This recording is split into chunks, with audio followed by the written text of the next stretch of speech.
you know something? Jesus Christ Superstar has always been the best that it's ever been when it is live, and it's as close in a way to a rock concert as possible. Yes. Because you see, when we did it as an album, we couldn't get anybody at all interested in producing it. And today with a musical, there wasn't the definitive first production. So consequently, every production around the world was different.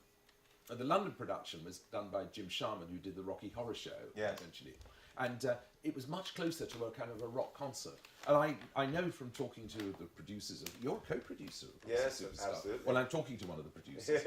So far as I understand, We want it to feel like a rock concert. it's going to feel like a rock concert. Exactly, Yes. so great.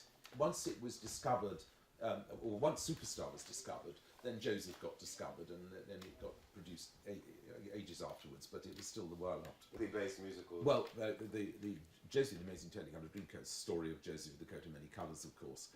But it was literally a school wanted someone who said, and in this musical, Andrew Lloyd Webber even stoops as low as to bring in, you know, As low. You know, it always amused me. But I of course, I'm a melodist. Yeah. And I'm a dramatist. I don't write songs really outside of musical theatre. Sure. I mean, I think of melodies all. Go. Sing. Stand by. And camera set. Great. Okay, John, all yours. So there's no spoken dialogue in Jesus Christ Superstar. Was that an overt decision, or it just kind of happened that way because you were making an album first? Well, that's the obvious answer. Yeah.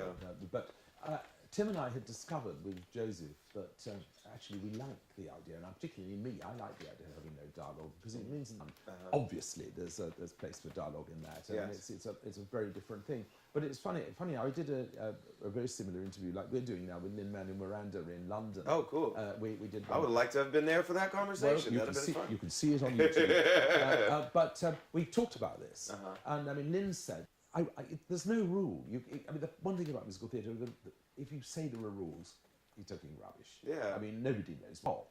Where artists were like the Beatles were doing it, the Stones did it, you know, when they fused with the Bach choir, you know, that everybody was talking about musical fusion and ideas. And so, of course, for me, being a kid at the time, suddenly I get the opportunity to do exactly that. Yeah. Where's Pennsylvania, and yes. our theater, one of our theaters is named after him. So I used to rehearse in the Harold Prince Theater a lot. Well, he's an extraordinary man. Yeah. Extraordinary. 90 next week.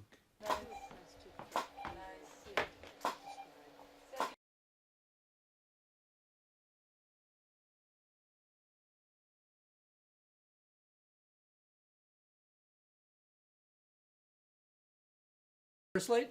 Yep, okay.